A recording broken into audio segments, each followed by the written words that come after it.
भाजपा ने तैयार की विधानसभा चुनाव 2022 को लेकर रिपोर्ट और भाजपा के प्रदेश नेतृत्व ने राष्ट्रीय नेतृत्व को रिपोर्ट सौंपी है। भाजपा को बसपा से विधानसभा चुनाव में मिला बड़ा फायदा, रिपोर्ट में ये बात सामने आई है। इसके अलावा बसपा ने 122 सीटों पर जाति के हिसाब से अपने प्रत्याशी उतारे थे।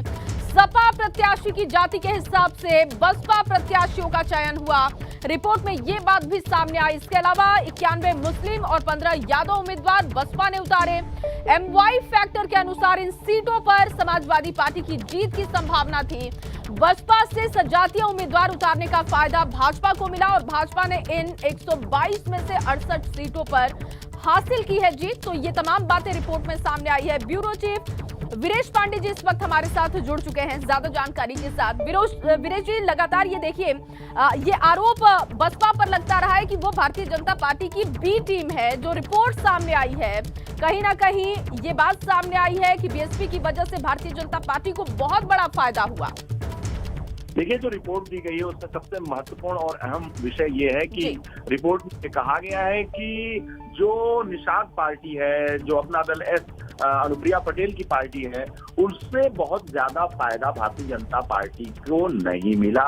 मतदाताओं ने मतदान नहीं किया उनके पक्ष में, लेकिन बसपा ने जो टैक्टिकल उम्मीदवार उतारे, जैसे आपने कहा कि 122 सीटों पर ऐसे उम्मीदवार उतारे जो एमवाई समीकरण यानी 91 मुस्लिम और 15 यादव उम्मीदवार थे, उसमें भारतीय जनता पार्टी को बहुत फायदा हुआ और 68 सीटों पर कमल खिल गया। आपको समझिए कि ऐसी जगहों पर कैंडिडेट बसपा ने उतारा था कि भारतीय जनता पार्टी की सीट बची हुई थी, लेकिन बसपा के उम्मीदवारों की वजह से, वोट काटने की वजह से भारतीय जनता पार्टी ने ऐसी जगह पर जहां कमल खिलने की कोई उम्मीद नहीं थी, वहां पर बसपा की वजह से जीत हासिल कर ली।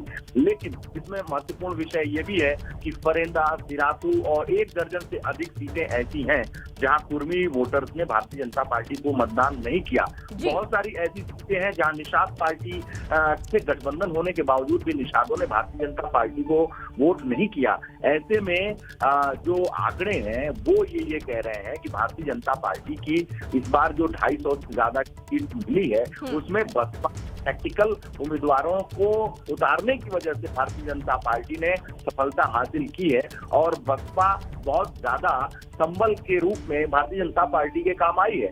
और पिछली बार भी 2017 में भी माना जा रहा था कि 100 सीटें मुसलमानों को, अल्पसंख्यकों को दिया था बहुजन समाज पार्टी ने, जिसकी वजह से हार हुई थी समाजवादी पार्टी की। 2017 की जब समीक्षा हुई थी उस समय भी इस बात को लेकर चर्चा किया जाता था कि अगर ढंग से बसपा ने कैंडिडेट नहीं उतारे होते तो भाजपा को तो जीत हासिल हुई है। बिल्कुल, यानी कि बीएसपी का बहुत बड़ा फायदा भारतीय जनता पार्टी को वीरेश जी मिला है, जैसा कि ये रिपोर्ट में भी बातें सामने आई है। बहुत शुक्रिया आपका तमाम जानकारी के लिए।